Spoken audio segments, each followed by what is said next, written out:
يا لي هذا ديما مع صباح تربي هكذا لا هنا غادي خلينا نخدمو بركات ترينا. الحدث الذي جعلني أبكي حقا هو حقيقة صاحب سيارة رونو 4. والرونو 4 بذاتها إنه لأمر كارثي يحدث في ولاية من ولايات الجزائر. شخص مصدر رزقه الوحيد هو هذه السيارة الصغيرة التي سعرها لا يتعدى $1000، أي 10 أو 15 مليون سنتيم جزائري.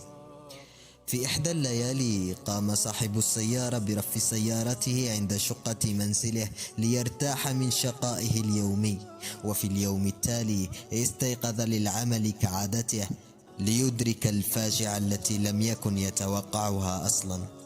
قام بعض الأشخاص المجهولون بسرقة سيارته الشخصية ومصدر رزق أولاده، وليس هذا فقط، بل سرقوا كل أجزائها وبطريقة وحشية جدا. هذه الكلمات وكفى مني، وأترك لكم أنتم التعليق. الحمد لله يعني بفضل ربي سبحانه وبفضل الدرك الوطني ثاني نوجه له تحيه.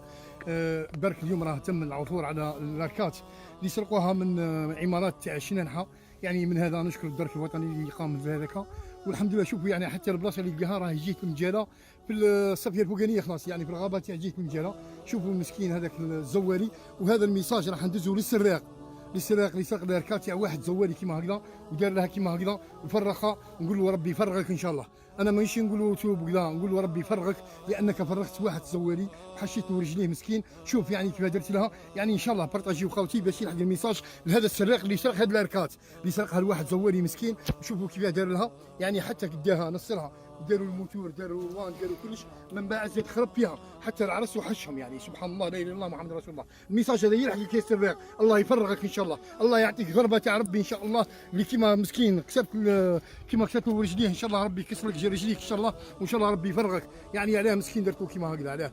شوفوا حتى البيبان، شوفوا البيبان كيف نحيوهم. شوف شوفوا كيف بدوهم مش كي نحاوهم بزدوهم مسكين كيف داروا لهم. شوف يعني البيبان عوجوا يعني وش تاع منكر تاع وش راح ديروا. ها يعني ها شوفوا لوكراسه، ها لوكراسه حتى واحد.